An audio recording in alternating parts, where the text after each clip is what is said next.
Are there any politicians that you currently have faith in as having integrity? Like, would it be Danielle Smith, Pierre Poilievre, Maxime Bernier, anybody out east? Who do you feel is working for the people and you have hope for? Well, you see, the problem with politics is that it's full of politicians. I like Danielle Smith personally.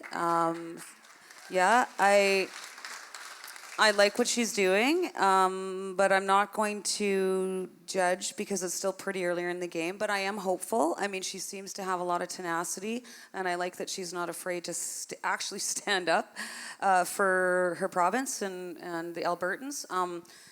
So we'll see. I have a lot of hope, obviously, behind that, but we'll see. Pierre Poilievre. I like Pierre Poilievre. I like Pierre Poilievre, though, because he's so good at making the Liberals look so bad. I mean, he just eviscerates them with facts and common sense, and they don't know what to do with it. So, they're just call him a racist. Or a conspiracy theorist. That's the latest one now, I understand. So I like that, but again, we'll see. I think my personal opinion is they're all working for someone, honey, but it ain't you and me. I hope I'm wrong. I hope I'm wrong. But yeah, I'm a little bit wary now. Yeah. Hi, I have a rather boring question, but I lived in Germany, so I have to ask. Okay. It's probably in your book, but it's about logistics. Are you holding this for me? Yeah, oh, that's so weird. I used to whisk, so I can't. I want to hold this. My friends know what they're talking about the whisk, right? Yeah. Like, let me hold this. Anyway, who was the person that organized? How did you mobilize, get people out? Like anyone who's planned a birthday party knows how hard it is. So was it you or was it in conjunction with the other co-organizers? Oh, yeah. How did you guys say, hey, meet us on the road, Highway 5 at 3. We're heading to Ottawa. Like, how did you organize that? Like, what were the logistics? It was totally a team effort. Totally a team effort.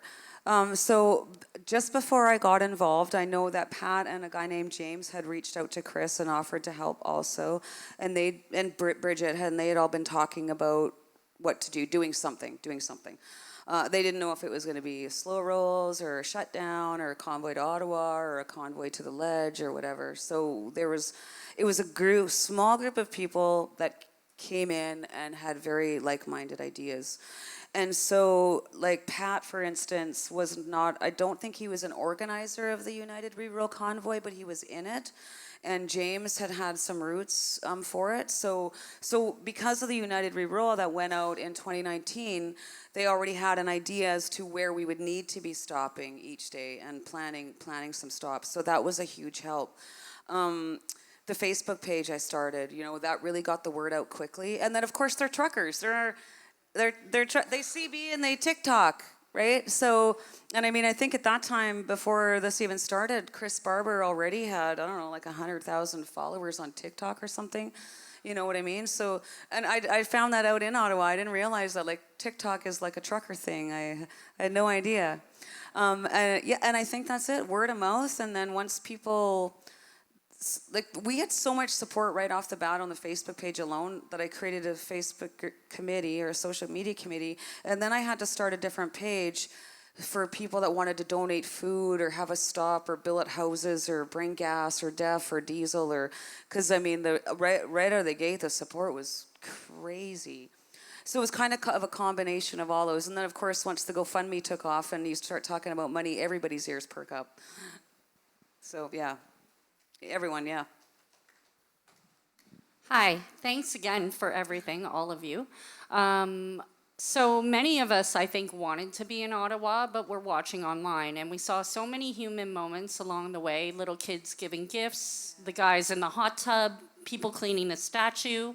I wanted to ask you, was there a standout moment or something that occurred that maybe we didn't get to see online that really stood out and struck you?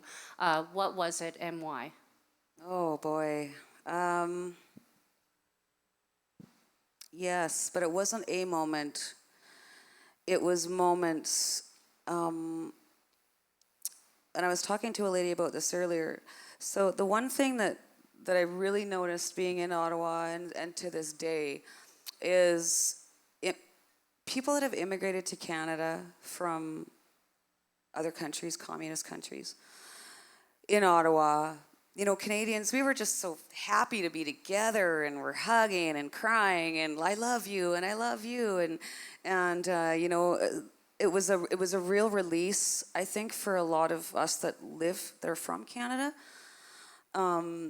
Lots of gratitude, but for the people that came to those countries, I'm telling you, the look in their eyes was desperation and gratitude, like so much gratitude, you know, and that really struck me because these people that escaped these countries have watched this slowly happen over time, because that's what's happened. And just little things get taken away, get taken away, get taken away. And so it was those moments that were so profound for me, you know. Polish immigrants, Romanian, Czechoslovakian, Iranian, like all those countries. It was really powerful, powerful moments. Yeah, thank you.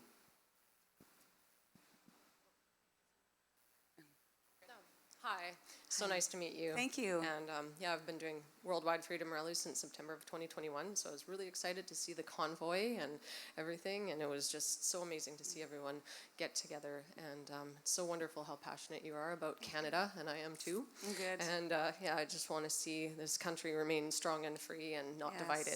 divided. My question is, moving forward, what do you think is the sort of single most effective way of sort of combating, because they're still passing all of these policies behind closed doors, and they seem to be very quiet.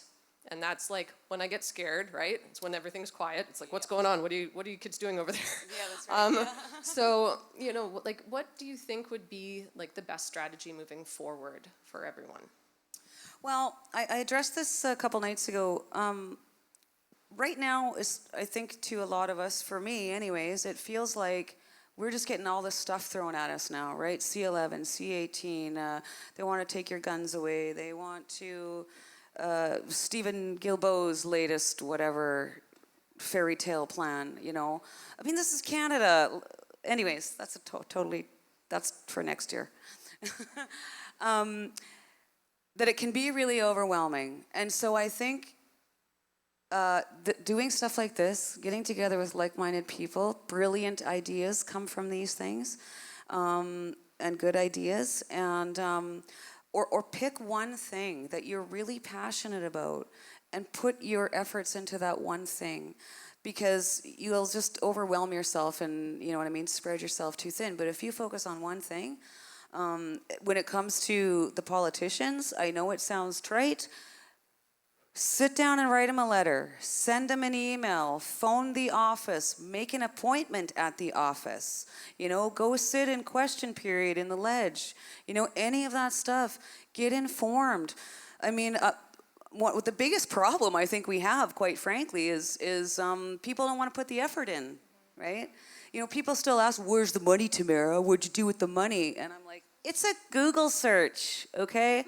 We had a forensic audit done. Everything's online. So if you're still accusing me of stealing money, I got no time for you, because the information is all out there. You're just too lazy to go find it yourself.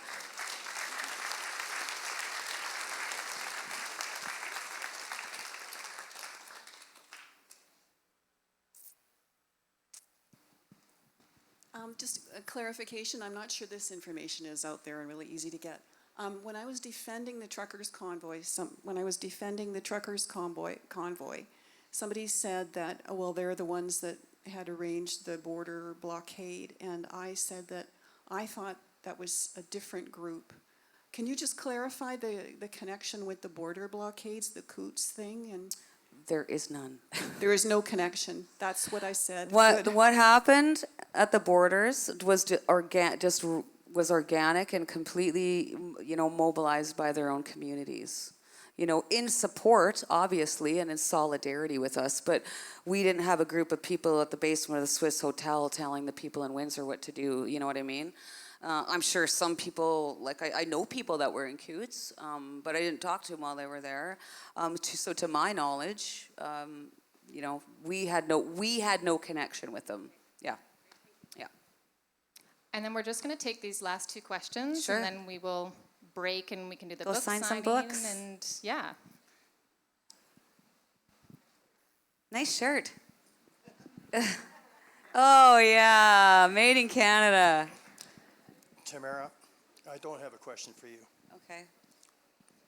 I was a trucker. Yeah. I was affected by the mandates in November 2020, lost my job.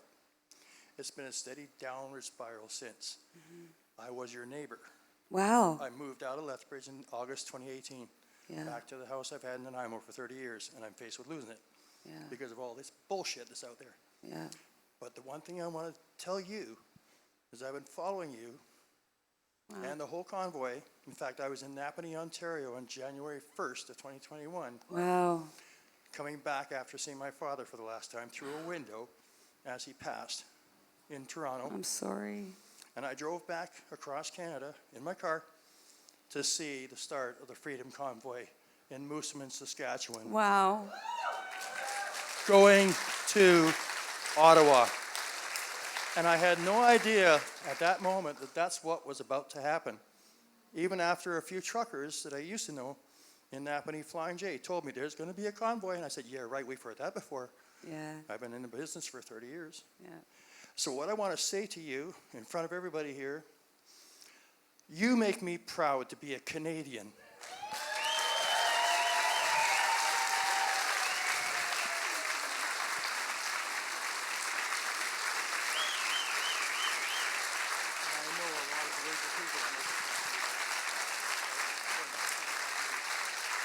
Wow, thank you. This lady is the example of an inspiration for all of us that have been struggling with all the uncertainties, all the wokeness, all the things that are absolutely bizarre against humanity occurring right in our country. Thank you. You had a specialized position as a Canadian citizen that affected the world. I think you should be nominated for the Order of Canada. Thank you on behalf of all the truckers and all the people that have been following you, all the videos we've watched. Yes. You are the most courageous woman in this country, in my opinion, right this moment, and thank you very much for being here. Thank you. Thank you.